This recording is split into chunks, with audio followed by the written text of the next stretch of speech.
Now we are going to talk about postposition ra in Farsi. Ra is the sign of direct definite object in Farsi. Ra. So as I mentioned, it's postposition, means it comes after the noun that belongs to that. So in Farsi, we can have a direct object, and that direct object can be definite or indefinite. Let's look at some examples. For example, man kitab kharidam. So the verb kharidam, I bought, is a transitive verb. Transitive verbs, they need to have an object. So here the object is kitab. But kitab is indefinite. It means that we don't know which book. Just you know that generally someone has bought book, but you don't know that book, that the name of the book or the subject or anything about the book. I bought book. But now you want to say that I bought the book, a book that you know always about as my audience. So for that, in that case, I will use the postposition ra. I say man kitab را خریدم. I bought the book. So as you can see, ra belongs to kitab and makes the kitab a definite object. من کتاب را خریدم. Another example. من پیتزا خوردم. I ate pizza. Which pizza? You don't know, just you know that I have eaten pizza. Now you want to say that the pizza, for example, a leftover from last night. Then I tell you من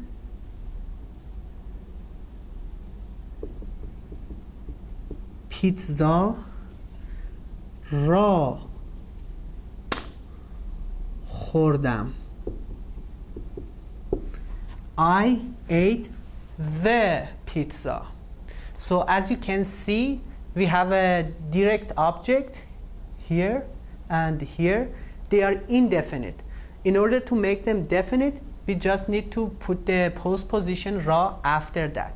So it is important to know that always put the ra after the object. Another point about ra is that never use ra with a prepositional phrase. For instance, من به او گفتم. I told him, or if we translate it literally, I told to him or her.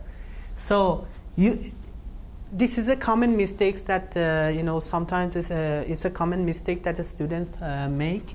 They say من به او را گفتم. So they use be and ra for the same noun, which is wrong. So this is a mistake. This is something that you should be careful. Never use ra with a prepositional phrase. Be'u is our prepositional phrase. Never use ra with that. There are some other points that I should mention here about ra. So remember, whenever a proper noun is the object of the sentence, you need to use ra. For example, او علی did. He or she saw Ali. Ali is a proper noun. So always when it is the object of the sentence, you need to use را. او علی را دید. The same with pronouns. For example, من او دیدم. I saw him or her. So here او is not the subject of the sentence. It's the object. It's the object. So because it's the object, you need to use را. The same with the demonstrative adjectives. من آن خوردم. I ate that. So because here on is the object of the sentence, you need to use را. So for proper nouns, for pronouns and demonstrative adjectives, whenever they are the object of the sentence, you need to use را with them. The same with a noun that has a possessive adjective. من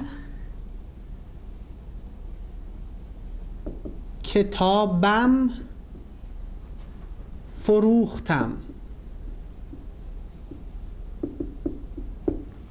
I sold my book. So here we have mim as a possessive adjective, my book. So whenever you have a noun that has an attached possessive adjective or separated one, you need to use را. Without that, sentence doesn't sound natural. So من کتابم را فروختم.